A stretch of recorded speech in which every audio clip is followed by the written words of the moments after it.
For internally displaced people in Ukraine, starting their new life means a new set of challenges. Ukraine currently has about 1 million people internally displaced by the conflict in eastern Ukraine. Margarita was forced to leave her native Donetsk because of the war. She was a student. It took her 6 months to transfer to one of the universities in Kyiv and find a job. I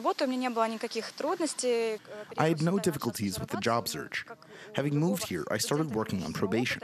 In 2 months, I found a job without having any experience. Never and nowhere did I face any problems because I was an IDP from the Donetsk region.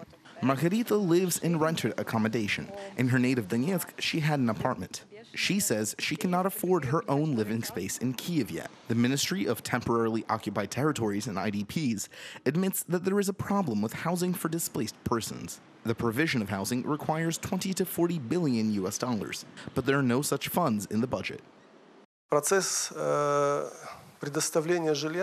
The process of providing housing is connected with a very large amount of tasks, from the provision of land to construction and allocation of this housing in turn. Even if these funds were available today, it is impossible to solve this problem in a short period of time. The Ministry of Temporarily Occupied Territories and IDPs has already taken up the issue. Their task is to provide housing for all IDPs. Now, the state has no program on provisioning housing for IDPs. We are working on a pilot project. This is a system of concessional lending.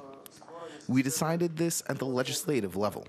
I believe that next year we will find material resources for this issue. While the state is looking for ways to help, internally displaced people are building a new life in a new place. Despite the fact that the strip seems black, it has become a takeoff strip for me. I was fighting for my place in the sun in Kyiv, and now I have a good job in the capital and everything works out. I do really miss Donetsk, and I really like Kyiv a lot. I'm convinced that Ukraine should be united, and I look forward to Donetsk rejoining Ukraine.